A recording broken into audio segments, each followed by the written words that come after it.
not unless they had nowhere else to go or something to hide. Deke Carver found her sitting on a wooden bench, straight-backed, hands folded in her lap like she was waiting for a train that would never come. She looked up when his boots hit the platform. Her eyes caught the moonlight, and she spoke before he could turn away. "If you stay tonight, I'll tell you the truth." He stopped, not because he believed her, but because of what sat beside her on that bench. A child's shoe. Just one. And it was covered in dried mud that looked too dark to be dirt. The words hung in the cold air between them. Deke had been walking for 3 days straight, his legs aching, his throat raw from dust. He'd seen the station from the ridge above, a skeletal structure against the darkening sky. The rails had been pulled up years ago, leaving only wooden ties half buried in sand. No one came here anymore. The nearest town was a day's ride east, and he'd left that behind for reasons he didn't care to examine. He needed rest. He needed water. He needed to not think about the last town, the last mistake, the last time someone had looked at him with trust he didn't deserve. But now this woman sat before him, speaking words that made no sense, and beside her was that shoe. Small, child-sized, the leather cracked and stained. "Who are you?" His voice came out rougher than intended. She didn't flinch. Her face remained calm, almost serene, but her hands gripped each other tighter. "My name doesn't matter yet. What matters is whether you'll stay." He looked past her into the station house. The door hung open, darkness pooling inside. A lantern burned on a hook near the entrance, its flame steady despite the wind. That was the first thing that didn't make sense. Who had lit it? How long had she been here? Where did the oil come from? "You're alone out here." It wasn't a question. She nodded slowly. "I am now." Now. The word carried weight he couldn't identify. Deke's hand moved instinctively toward the knife at his belt, not to threaten but to remind himself it was there. He'd learned not to trust people who appeared where they shouldn't be, saying things that sounded like riddles. The frontier was full of desperate souls, and desperation made people dangerous in ways violence never could. The woman stood, and he noticed how her dress, once fine fabric, now hung loose and worn. She'd been beautiful once, maybe still was beneath the exhaustion carved into her features. But it was her eyes that held him. They weren't pleading or threatening. They were empty of everything except a terrible patience, like she'd been waiting not for hours but for something inevitable to finally arrive. "You look like someone running from something." She tilted her head slightly. "So am I. The difference is I stopped running. That's why I'm here. That's why you're here too, even if you don't know it yet." He should have left. Every instinct screamed at him to turn around, walk back into the night, find somewhere else to rest. But the shoe caught his eye again, and this time he noticed something else. Behind the bench, barely visible in the shadows, was a small bundle wrapped in cloth, and next to it, scratched into the wooden platform, were marks. Dozens of them, like someone had been counting days, or waiting for something, or keeping track of something that should never be counted. The woman followed his gaze and smiled, but there was no warmth in it. "I told you, if you stay tonight, I'll tell you the truth. But I need you to stay. All night, until the sun rises. Because the truth isn't something you can hear in pieces. It has to be told when the world is dark enough to believe it." "What truth?" His throat felt dry. She picked up the shoe, held it carefully, almost reverently. "The truth about what happened here. The truth about why I can't leave. And the truth about what you did, Deke Carver, even though you don't remember my face."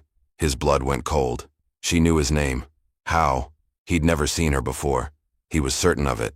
But the way she looked at him, with that terrible knowing patience, made him question everything. Who was she? What did she know? And why did that shoe feel like an accusation he couldn't defend against? He opened his mouth to demand answers, but she raised a hand to stop him. "Not yet. First, you have to decide. Stay or go. Truth or cowardice." She turned and walked toward the station house, the lantern casting her shadow long and distorted across the platform. "The choice, like always, is yours." Deke stood frozen on the platform, his mind racing through possibilities. He could leave, should leave, but his legs wouldn't move, and something deeper than curiosity kept him rooted there. She knew his name. That changed everything. He watched her disappear into the station house, the lantern light swallowing her silhouette, and realized he'd already made his choice the moment he stopped walking. Coward or fool, he had to know what she meant. What truth could she possibly have about him? He followed her inside, his boots echoing on the worn floorboards. The interior was bare except for a few broken chairs and a ticket counter covered in dust. The woman had set the lantern on the counter, and its glow revealed more details. The walls were scarred with scratches, similar to the marks outside. Someone had spent considerable time here, marking days or maybe something else entirely. She stood with her back to him, her shoulders rigid. When she finally turned, her face looked older in the harsh light. Lines of grief etched deep around her mouth. "You stayed." Her voice was soft, almost surprised. He nodded, not trusting himself to speak yet. She gestured to one of the intact chairs. "Sit. We have hours before dawn, and I need you to understand before I tell you everything." He remained standing. His hand stayed near his knife. She noticed but didn't comment. "Smart man. You don't trust me. You shouldn't. But I'm not going to hurt you, Deke Carver. I'm going to hurt you worse than any blade could. I'm going to make you remember." "Remember what?" The words came out sharper than intended. She moved to a corner where the bundle he'd noticed outside now sat, brought in while he'd been deciding. She unwrapped it slowly, revealing a collection of items. A torn piece of fabric, a small wooden toy, a letter, the paper yellowed and creased from repeated folding, and beneath it all, a photograph. She held it up to the light. Deke's breath caught in his throat. The image showed a family, a man, a woman, and a boy, maybe 7 years old. They stood in front of a house, all three smiling at the camera. But it was the man's face that made Deke's stomach drop. He knew that face. Not well, but enough. Enough to feel the first stirrings of dread. "That's my brother." Her voice remained steady, controlled. Thomas Quaid. He worked as a freight manager. Good man. Honest. Had a wife named Sarah and a son named Michael. They lived in a small house near the depot in Copper Ridge. "Do you remember Copper Ridge, Deke?" He did. 3 years ago. Maybe 4. Time had a way of blurring when you spent it running. He'd passed through that town, stayed maybe 2 nights, worked a few odd jobs to earn enough for supplies. Nothing memorable. Nothing significant. He'd met dozens of men, shared drinks, played cards, moved on. That's what drifters did. They moved on. "I don't remember your brother." It was the truth, or at least part of it. She nodded as if expecting that answer. "Of course you don't. You met him once. Briefly. At a saloon. He was celebrating because he'd just gotten word about a promotion. He bought drinks for everyone there that night." She paused, her jaw tightening. "You were there. You drank his whiskey. You smiled and congratulated him. And then you left." Deke's mind scrambled through memories, trying to find purchase. Copper Ridge. A saloon. Free drinks. Yes, there had been something like that. A happy man. Generous with his money. Others had been there too. Names he never learned. Faces he never bothered to remember. "So I had a drink with your brother." His tone came out defensive. "That doesn't explain why you're here or why you think I need to hear this." Her eyes hardened. "I'm getting there. Be patient. That night after you left, my brother stayed. He kept drinking, kept celebrating. He was supposed to go home to Sarah and Michael. They were waiting for him. But he stayed 1 hour too long." She picked up the small wooden toy, a carved horse missing one leg. When he finally left the saloon, he was drunk. Too drunk to notice the men following him. Too drunk to defend himself when they cornered him in the alley behind the depot. They took everything. His money, his watch, his life. Deke felt ice spread through his chest. He wanted to say something. Anything. But words failed him. She wasn't finished. They found him the next morning. Sarah identified the body. Michael never spoke again after that day. The boy went silent. Completely silent. Like someone had reached inside him and stolen his voice. She set the toy down carefully. 6 months later, Sarah couldn't take it anymore. She walked into the river. They found her dress on the bank. They never found her. Michael was sent to live with me.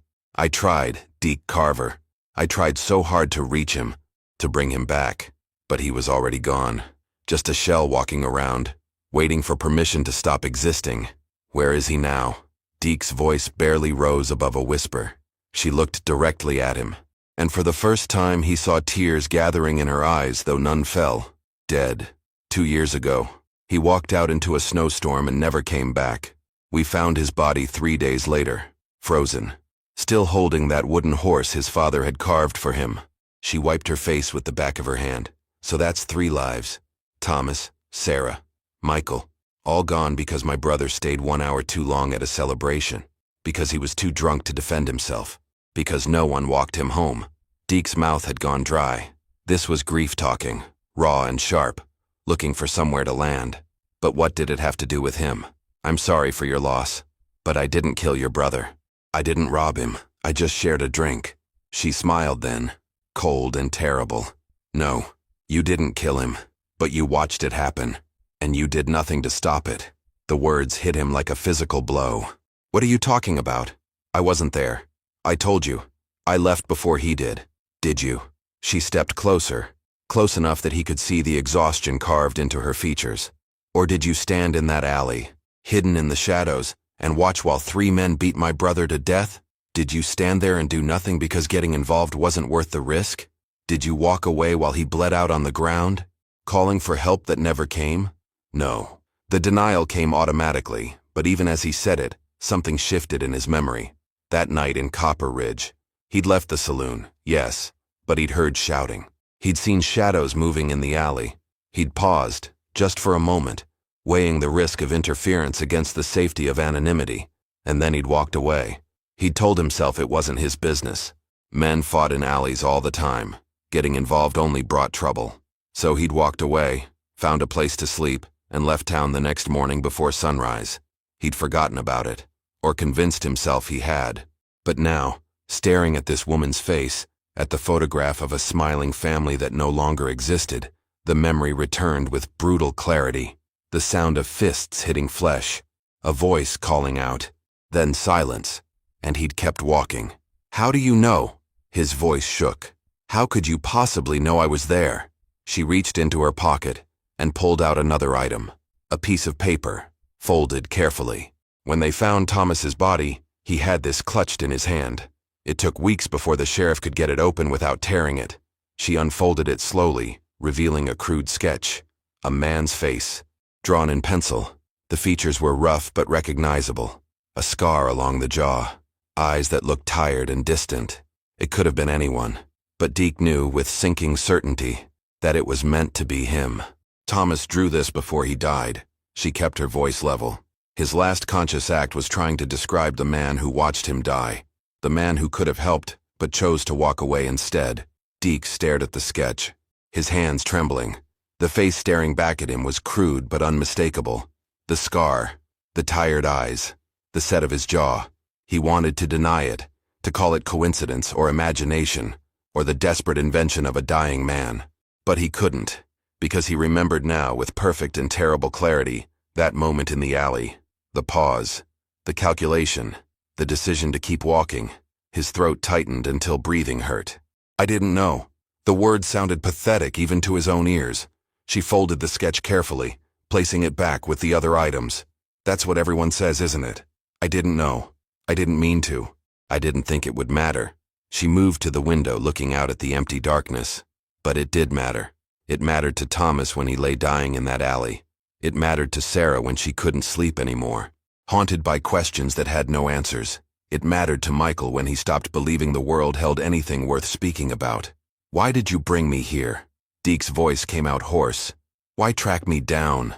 Why tell me this now, years later? What do you want from me?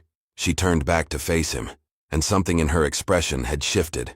The cold anger was still there, but beneath it lay something more complex, something closer to exhaustion.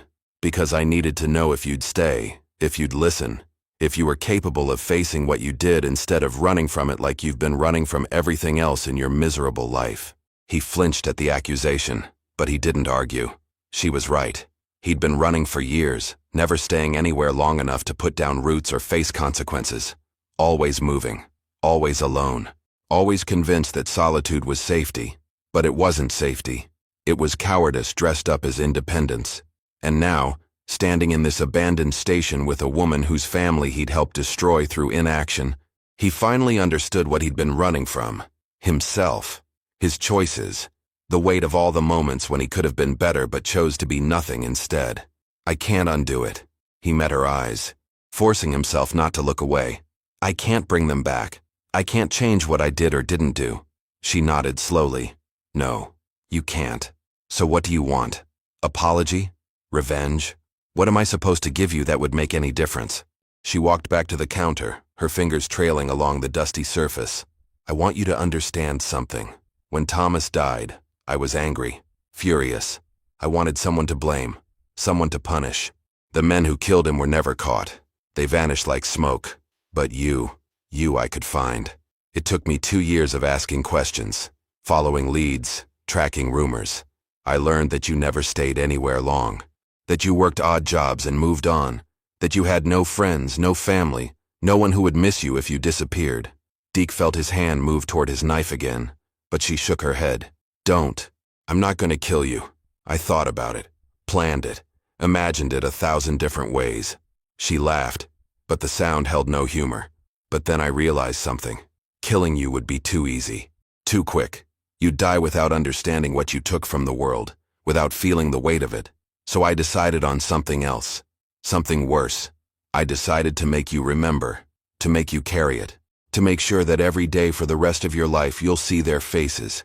Thomas, Sarah, Michael, you'll know their names, you'll know their story, and you'll never be able to forget that you could have saved them. That simple choice, that one moment of cowardice, cost 3 people everything. Her words landed like stones, each one adding to the crushing weight settling on his chest. This was her revenge. Not violence, but memory. Not death, but the slow torture of living with full knowledge of what he'd done. And it was working. Already he could feel something breaking inside him, some wall he'd built to keep guilt at bay. He thought of all the times he'd walked away from trouble, convinced himself it wasn't his problem, that getting involved only brought pain. How many other people had suffered because of his careful distance? How many other families had been destroyed while he preserved his own safety? There's more. Her voice cut through his thoughts. That's not the only reason I brought you here. He looked up, surprised. She gestured to the scratches on the walls, the marks he'd noticed earlier. I've been coming to this station for 8 months, ever since I finally tracked you to the territory. I learned your patterns, your routes, the places you frequented. I knew eventually you'd pass through here. This station sits at the crossroads of 3 territories. Everyone passes through eventually, even drifters who think they're beyond finding. So I waited, marked each day. 53 times I came here, hoping this would be the night you'd arrive. Why here? Why not just confront me in town? In daylight? She smiled grimly. Because I needed you alone. No witnesses, no escape. And because this place means something. It's where the last train stopped before reaching Copper Ridge. Thomas used to work here before he got transferred. He loved trains, loved the sound of them, the promise of them. Used to bring Michael here to watch them arrive and depart. This was a happy place once. She looked around the ruined interior. Now it's a graveyard. Fitting, don't you think? Deke swallowed hard. What do you want me to do? She studied him for a long moment, her expression unreadable. I want you to stay until dawn. I want you to listen to everything I have to say about them. Every detail, every memory. I want you to know who they were, what they loved, what they dreamed about. And then, when the sun rises, I want you to walk away carrying that knowledge. I want it to follow you everywhere. I want you to never have another peaceful night's sleep. I want you to feel what I feel every single day. The absence, the guilt, the endless crushing weight of knowing you could have done something but didn't. He wanted to argue, to defend himself, to find some way to lessen the burden she was placing on his shoulders. But he couldn't, because she was right. He deserved this. He deserved worse. So he nodded slowly, accepting the punishment she'd designed for him. I'll stay. I'll listen. I'll remember. She exhaled, some of the tension leaving her shoulders. Good, because there's something else you need to know. Something I haven't told you yet. He waited, sensing another blow coming. She reached into her pocket and pulled out one more item. A letter, sealed with wax, the paper fresh and new unlike the other yellowed documents. This came 3 days ago, from the sheriff in Copper Ridge. He finally caught them. The men who killed Thomas. All 3 of them. They were arrested trying to rob another traveler. They confessed to everything, including Thomas. Relief flooded through Deke, followed immediately by confusion. Then why am I here? Why track me down if they caught the real killers? She broke the seal on the letter, unfolding it slowly. Because they said something during their confession. Something that changed everything. One of them, the leader, said they only went after Thomas because they'd heard someone talking in the saloon earlier. Someone who mentioned that Thomas was carrying a month's wages and his gold watch. Someone who described exactly where Thomas would be walking and when he'd be leaving. They said they'd overheard two men talking. One of them matched your description. The other, they couldn't identify. Deke's blood turned to ice. No, I never said anything like that. I didn't know he had money. I wouldn't have cared. She stepped closer, her eyes searching his face. I know. I believe you. Because I did my research. I talked to everyone who was in that saloon that night, and I found the man who was talking. She paused. It wasn't you, but you were standing close enough to hear, close enough to know what was being planned, close enough to warn Thomas.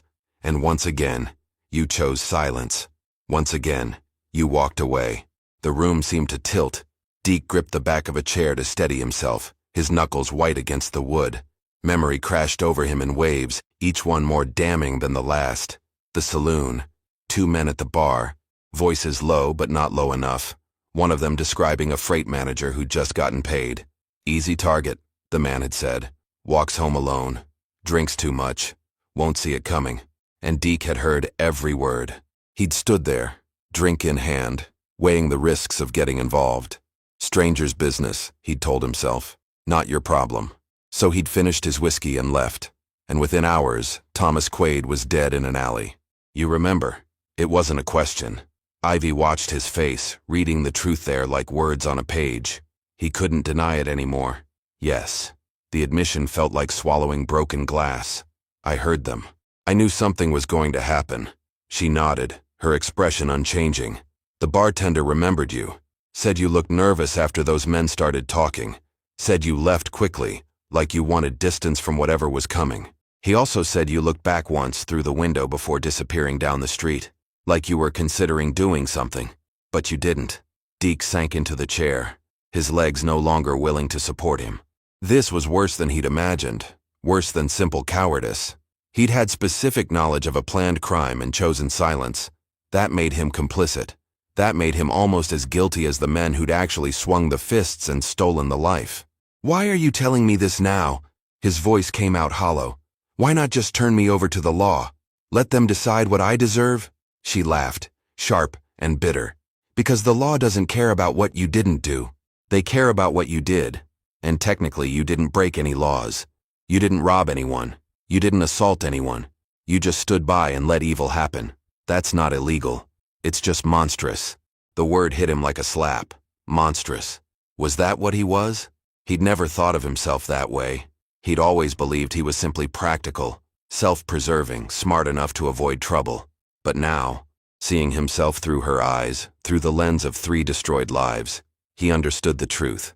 He was a coward, a moral failure, someone so consumed with his own safety that he'd let innocent people suffer rather than risk himself.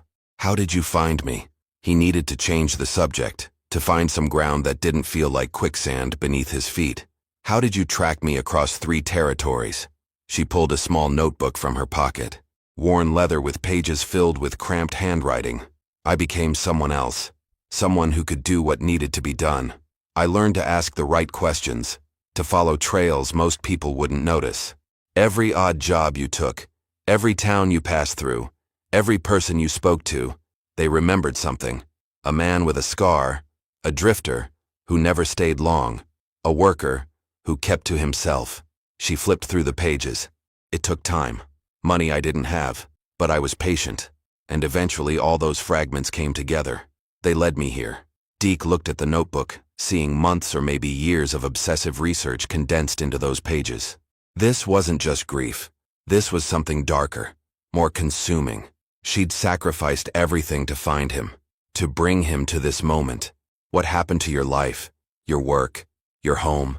She shrugged, the gesture conveying a terrible indifference. What life? After Michael died, there was nothing left. No family, no reason to stay in one place or care about anything beyond this. Finding you became the only thing that mattered, the only purpose I had left. She met his eyes. So I gave everything else up, sold the house, quit my job, became what I needed to become, a hunter. The word sent ice through his veins. That's what he'd become to her. Prey. Something to be tracked and cornered and made to face consequences. He thought about running, but where would he go? She'd already proven she could follow him anywhere. And more than that, he didn't want to run anymore. Because she was right. He deserved this. He deserved to sit in this abandoned station and face what he'd done. "What's the rest of it?" he forced himself to ask. "You said you'd tell me everything about them, their lives, their dreams. So tell me, make me understand what I took from the world." She studied him for a long moment, as if measuring his sincerity. Then she picked up the photograph again, holding it so the lantern light illuminated the faces. Thomas loved trains more than anything except his family. Used to say they represented possibility. Every train that came through carried people toward new lives, new chances. He wanted that for Michael. Wanted him to believe the world was bigger than one small town. She traced her finger over the boy's face in the photograph. Michael was brilliant.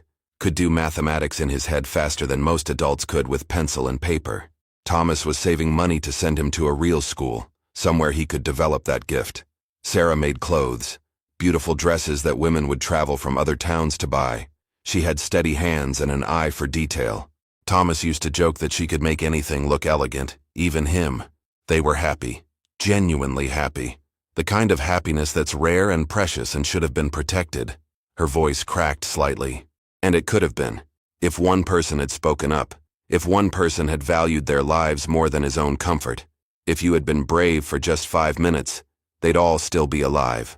The accusation hung in the air between them, undeniable and devastating. Deke felt something break inside him, some last defense crumbling under the weight of her words. "You're right." His voice came out barely above a whisper. "You're absolutely right. I was a coward. I am a coward. And I'll carry this for the rest of my life. But what do you want from me now? What will actually satisfy you?" She set the photograph down carefully, her hands shaking slightly. "I want you to feel it, really feel it, not just acknowledge it or apologize for it. I want it to consume you the way it's consumed me. I want you to wake up every morning knowing you're responsible for destroying a family. I want you to go to sleep every night seeing their faces. I want you to understand that your silence killed them just as surely as those men's fists did." He nodded slowly, accepting the sentence. "I understand." She shook her head. "No, not yet. But you will. Because there's more I haven't told you. More you need to know before dawn comes." He looked up, surprised. What else could there possibly be? She reached for the bundle again, pulling out one final item he hadn't noticed before. A letter, addressed in a child's careful handwriting. "To whoever finds this." His stomach dropped. Michael wrote this a week before he died. It was in his pocket when they found his body. She held it out to him. "Read it. Understand what your cowardice cost. Not just lives, but futures. Dreams. Every good thing that could have been but now, never will be." He took the letter with trembling hands, the paper feeling impossibly heavy. As he unfolded it, he knew with absolute certainty that whatever words waited inside would change him forever. That there would be a before reading this letter, and an after, and the after would be unbearable. But he'd chosen to stay, chosen to listen, chosen to face what he'd done. So he read. The handwriting was careful, each letter formed with the precision of a child who'd been taught well, and took pride in doing things correctly. "To whoever finds this. My name is Michael Quaid. I am 11 years old and I don't want to be alive anymore. I know that's wrong to say. Aunt Ivy tells me every day that things will get better, that time heals, that I'll learn to live with what happened. But she's wrong. Time doesn't heal. It just makes everything further away, like watching the world through thick glass. I can see people moving and talking, but I can't hear them anymore. I can't feel anything except this heavy thing in my chest that gets heavier every day." Deke's hands shook as he continued reading. "I dream about my father every night. Sometimes they're good dreams where he's still alive, and we're watching trains together. He'd tell me about where they were going, make up stories about the passengers. He said someday we'd ride one together, go somewhere new, somewhere I could learn things he couldn't teach me. But then I wake up and remember he's gone. That he died in an alley while people walked by and did nothing. The sheriff said someone might have seen it happening but didn't help. I think about that person a lot. I wonder what kind of person can watch someone die and just walk away. I wonder if they have nightmares too, or if they sleep fine because they tell themselves it wasn't their problem." The words cut deeper than any blade could. Deke forced himself to keep reading, though every instinct screamed at him to stop. "My mother tried so hard after father died. She'd wake up every morning and make breakfast and smile at me like everything was normal, but I could see it in her eyes. She was already gone, just waiting for permission to leave. I wanted to tell her it was okay, that she could go, that I understood, but I couldn't make the words come out. My voice stopped working the day they told me about father. It's like something broke inside my throat and I can't fix it no matter how hard I try. The doctors said it's shock that it might come back, but I don't want it back. What would I say anyway? That I miss him? That I'm angry? That I don't understand why bad things happen to good people? Deke's vision blurred. He blinked hard, refusing to let tears fall, though his chest felt like it was being crushed. When Mother walked into the river, Aunt Ivy cried for days. She thought I didn't notice because she tried to hide it, but I heard her at night sobbing in her room. She took me in even though she barely had enough for herself. She gave up everything to take care of me, and I repay her by being this broken thing that can't speak or smile or feel anything except empty. I know I'm hurting her.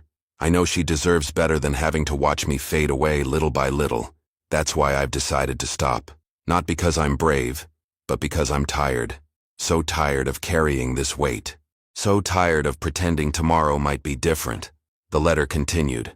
If whoever finds this wants to know why I did it, tell them it's because I couldn't stop thinking about that person who watched my father die. That person who could have helped but didn't. That person who decided their safety was more important than someone else's life. I wonder if they know what they did, if they think about it at all, or if they just moved on with their life like nothing happened. I hope they don't sleep well. I hope they remember. I hope it hurts them the way it hurts me, because if it doesn't, then nothing means anything. If people can destroy families and feel nothing, then what's the point of any of this? The letter ended abruptly, the last lines trailing off as if Michael had lost the strength or will to continue. Deke set the letter down carefully, his hands numb. The room felt too small, the air too thin. He couldn't breathe properly, couldn't think. The weight of those words, written by a child who'd given up on living because of choices Deke had made, was more than he could process. This wasn't just about Thomas anymore. It was about the cascade of destruction that followed, about how one act of cowardice had rippled outward, claiming life after life, leaving nothing but wreckage in its wake. I can't. His voice broke. I can't carry this. It's too much. Ivy's expression remained cold. You'll carry it because you have to. Because Michael carried it until it killed him. Because Sarah carried it until she couldn't anymore. Because Thomas carried it alone in that alley, bleeding out while hoping someone would help. You don't get to choose whether this is too much. You lost that right the night you walked away. He wanted to argue, to find some way to defend himself, but there was nothing left to say. She was right about everything. He was exactly what Michael had described in that letter. A person who valued safety over humanity. Someone who'd destroyed a family through inaction and moved on without consequence. Until now. Until this woman had tracked him down and forced him to face it. What do you want me to do? The question came out desperate, pleading. Tell me what I can do to make this right. She laughed, harsh and broken. Make it right? You think there's something you can do that would balance this? Some action that would resurrect 3 people and undo years of suffering? There's nothing, Deke Carver. Nothing you can do will ever make this right.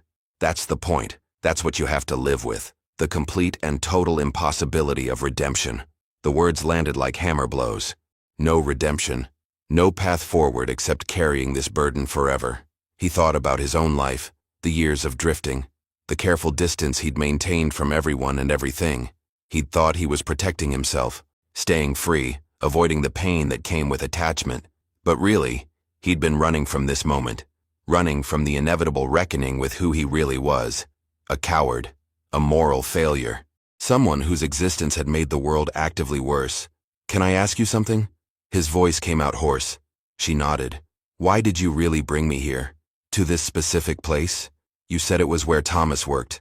Where he brought Michael. But there's more, isn't there? Something you're not telling me. Her expression shifted. A flicker of something uncertain crossing her features. You're more perceptive than I gave you credit for. Yes, there's more. She moved to the window, looking out at the darkness. This station isn't just where Thomas worked. It's where I last saw him alive. Deke's breath caught. What? She turned back to face him, and for the first time he saw genuine pain break through her controlled exterior. I was here that night, the night he died. I'd come to visit, to see how he was settling into the new position. We had dinner at the house with Sarah and Michael. And then Thomas insisted on showing me the station, his pride and joy. We walked here together. talked about his dreams for the future, about Michael's education, about how good life was finally becoming. She paused, her voice thickening, and then he said he needed to go back to town for something, some celebration at the saloon. I told him not to go, told him to stay home with his family, but he insisted, said it was important, that his new colleagues were expecting him. So I let him go. I stood right here on this platform and watched him walk away into the dark. She touched the window frame, her fingers tracing patterns in the dust. That was the last time I saw my brother alive, and every day since I've wondered what would have happened if I'd been more insistent, if I'd walked with him, if I'd done anything differently. Her eyes met his, fierce and bright with unshed tears. So you see, Deke Carver, you're not the only one who failed him that night. The difference is, I've been punishing myself ever since. Now it's your turn. The confession hung between them like smoke. Deke stared at Ivy, seeing her differently now. Not just as his accuser, but as someone equally trapped by that night, equally destroyed by choices made and not made. You blame yourself. It wasn't a question. She turned away from the window, her composure cracking. Every single day, I replay that conversation in my mind. I hear myself telling him not to go. I see him smiling, brushing off my concerns, and I let him. I didn't insist. I didn't follow. I just stood here and watched him disappear into the darkness. She wrapped her arms around herself. So yes, I blame myself, but at least I tried to stop him. At least I said something. You heard men planning to hurt him and said nothing. That's the difference between us. Deke wanted to argue that her guilt absolved his own, but he knew it didn't work that way. Two people failing someone didn't make either failure less severe. It just meant Thomas Quaid had been failed by more people than he'd deserved. Is that why you've been coming here? To punish yourself as much as to punish me? She nodded slowly. This station is my penance. Every time I walk through that door, I remember standing on this platform watching him leave. Every mark on those walls represents another day I've survived when my brother didn't, when Sarah didn't, when Michael didn't. She picked up the small wooden horse, the toy Thomas had carved for his son. I keep thinking if I come here enough times, suffer enough, carry enough weight, maybe it'll balance out somehow. Maybe I'll have paid my debt, but it doesn't work that way, does it? Deke's voice was quiet. The debt never gets paid. The weight never gets lighter. She met his eyes, and in that moment they understood each other completely. Two people drowning in guilt, searching for absolution that would never come. No, it doesn't. The weight just becomes who you are. You learn to walk bent under it. You learn to breathe with a chest full of stones. And you keep going, because the alternative is giving up like Michael did. And that would be the final insult to everyone who died. They walked toward the counter, both of them exhausted, both carrying burdens too heavy for one person, but somehow shared now in this abandoned place. Deke noticed details he'd missed before. Scratches on the floor forming patterns. Dried candle wax where she'd kept vigil. This wasn't just where Ivy came to confront him. This was where she came to remember, to grieve, to keep her brother alive in the only way she knew how. How long were you planning to wait here? Days? Weeks? As long as it took. Her answer was simple. Absolute. I had nothing else. No one waiting for me. No place I needed to be. Just this. Just waiting for you to arrive so I could finally tell someone the truth about what happened. So I wouldn't be the only one carrying it anymore. He understood that impulse. The desperate need to share pain so it wouldn't crush you alone. But sharing it with him, making him complicit in her grief, that was both generous and cruel. Now they were both trapped in this story. Both responsible for keeping the memory of Thomas, Sarah, and Michael alive. What happens when the sun comes up? His question broke the heavy silence. Do we just walk away? Pretend this conversation never happened? Return to our separate lives? She shook her head. I don't know. I planned everything up to this moment, but never beyond it. I imagined confronting you, telling you everything, making you understand. But I never thought about what comes after. Maybe there is no after. Maybe this is just where we stay. The idea should have terrified him, but instead it felt almost peaceful, staying in this liminal space where past and present collided, where guilt could be examined and shared rather than buried and denied. But he knew they couldn't actually stay.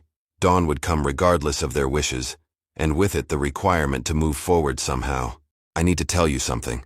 Deke's voice was rough. About that night, about why I walked away. She waited, her expression guarded.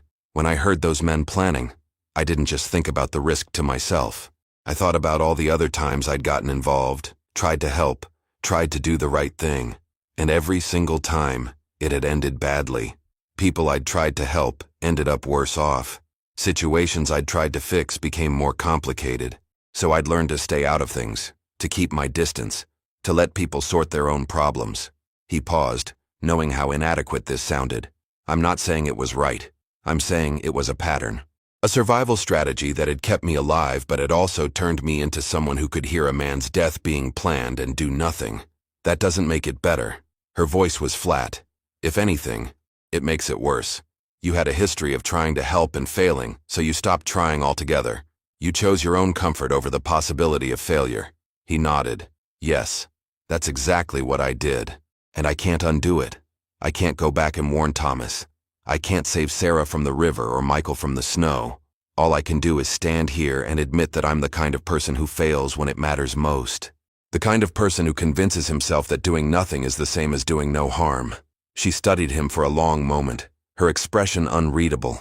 Do you know what the worst part is? Not that you walked away. Not even that 3 people died because of it. The worst part is how many other Deaky Carvers there are in the world. How many people stand by and watch and do nothing because it's easier, safer, more convenient. You're not unique in your cowardice. You're just the one I found. The one I could force to face it. Her words struck deep because they were true. He wasn't unique. He was simply one of countless people who chose comfort over courage, safety over sacrifice. The world was full of witnesses who did nothing, bystanders who walked away, people who convinced themselves that someone else would handle it. And because of that collective cowardice, people like Thomas Quaid died in alleys while the world kept spinning. Can I ask you something? Deke met her eyes. What? If you could go back, if you had that night again, would you insist harder? Would you stop Thomas from leaving? She was quiet for a long time. Finally, she spoke. I want to say yes. I want to believe I'd be stronger, more forceful, that I'd refuse to let him go. But honestly, I don't know. Because in that moment I didn't think anything bad would happen. I thought he'd have a few drinks and come home. I thought tomorrow was guaranteed. She touched the photograph gently. That's the trap, isn't it? We all assume tomorrow is guaranteed, that there will be time to fix things, to say what needs saying, to be better than we were yesterday. And then suddenly there's no tomorrow. And all you have left is the weight of what you should have done differently. The hours passed slowly.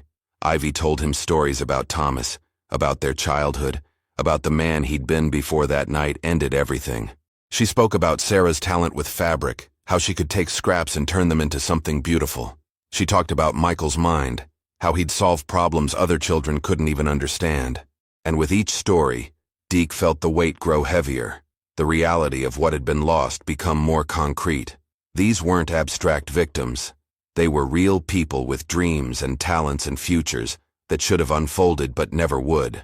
Dawn was still hours away, but Deke could feel something shifting in the darkness outside. Time moving forward despite everything, indifferent to their pain. There's something else I need to show you. Ivy reached into her coat and pulled out a final envelope, this one sealed and unmarked. I've been carrying this for 3 months. Haven't opened it. Haven't been able to. What is it? She turned it over in her hands. Her movements careful, almost reverent. After Michael died, I went through his things. Most of it I gave away. Clothes to families who needed them. Books to the school. But there was a box under his bed. Locked. I had to break it open. Inside was this. She held up the envelope. It's addressed to his father. Written the week before Thomas died. Michael never got to give it to him. Deke's throat tightened. What does it say? I don't know, like I said, I haven't opened it. Couldn't bring myself to. But I think you should read it. I think you need to see what Michael wanted to tell his father. What he never got the chance to say. She held it out to him. He took the envelope with trembling hands. The paper was worn at the edges, handled repeatedly by a child who'd poured something important into its contents. Are you sure? She nodded. Someone should read it. Someone should know what words died unspoken because you chose silence that night. He broke the seal carefully, pulling out a single sheet of paper covered in that same careful handwriting he'd seen in the suicide note. But this was different. This was written by a boy who still had hope, who still believed in tomorrow. Dear Papa, I'm writing this because Miss Henderson said we should practice our letters, and also because there's things I want to tell you but don't know how to say out loud. I'm proud of you. I know you work hard at the depot and sometimes you come home tired and worried about money. But you always have time to take me to see the trains. You always answer my questions even when they're probably stupid. You always make Mama laugh even when she's had a hard day." Deke continued reading, each word cutting deeper. "I heard you and Mama talking about sending me to a real school. The kind in the city where they teach mathematics and science proper. I want you to know I'll work really hard if I get to go. I'll make you proud. I'll learn everything they can teach me and then I'll come back and help you. Maybe I can work with trains too. Maybe we can work together when I'm grown." That would be the best thing in the world. The letter went on, filled with a child's dreams and plans and absolute faith in his father's love. Michael wrote about wanting to build things, to understand how machines worked, to make his parents proud. He wrote about a girl at school he thought was pretty but was too shy to talk to. He wrote about hoping to have a little brother or sister someday. He wrote about the future as if it was certain, as if nothing could possibly go wrong. At the bottom of the page, Michael had drawn a picture. 2 stick figures standing next to a train, one tall and one small, both smiling. Underneath, in careful letters, "Me and Papa when I grow up." Deke couldn't read anymore. His vision blurred, and this time he didn't try to stop the tears that fell. This was what had been stolen. Not just 3 lives, but all the moments that should have followed. Michael growing up, going to school, falling in love, building things, working alongside his father. Sarah creating beauty with her hands. Thomas watching his son become a man. All of it erased because Deke had valued his own safety over a stranger's life. "I can't breathe." The words came out choked. "I can't do this." Ivy's voice was cold again. "Now you understand. Now you know what it feels like to see a future that will never exist. To know that somewhere in the world that could have been, Michael is alive. He's grown. He's building things. He's making his father proud. But in this world, the real world, he's dead. They're all dead. And you helped kill them." He wanted to argue, to defend himself, but the evidence was overwhelming. The letter in his hands, the photograph on the counter, the toy horse, the scratches on the walls. Everything pointed to the same truth. His cowardice had consequences that rippled outward, destroying not just lives but possibilities. "You want to know something?" Ivy's voice was quieter now, almost gentle. "I didn't bring you here just to punish you. I brought you here because I needed to see if you could feel it, if you were capable of understanding what you'd done. Because if you couldn't, if you just shrugged it off and walked away unchanged, then I was going to kill you." Her words were matter of fact, not threatening, but simply stating reality. "I have a gun in my coat. I've been carrying it for 8 months. Every time I came to this station, I told myself that if you showed up and felt nothing, if you tried to minimize or excuse what you did, I would end you. Not out of revenge, but out of necessity. Because someone who can destroy a family and feel nothing is too dangerous to leave alive." Deke's hand moved instinctively toward his knife, but Ivy shook her head. "Don't. I'm not going to shoot you. You passed the test. You felt it. You understood. You're carrying the weight now like I knew you would. That's worse than death. That's what I wanted. For you to live with this knowledge for the rest of your life, to never have another moment of peace, to see their faces every time you close your eyes." She pulled the gun from her coat, a small revolver, and set it on the counter between them. "I don't need this anymore. You're already destroyed. I can see it in your eyes. Whatever person you were when you walked into this station, he's gone now. What's left is just someone who knows what he really is. A coward who let good people die." He looked at the gun, then at her, then at the letter still clutched in his hands. She was right. He was destroyed. The person he'd been, the careful distance he'd maintained from the world, the protective shell of indifference, all of it had been stripped away. What remained was raw and bleeding and aware of every terrible choice he'd ever made. The darkness outside was beginning to thin.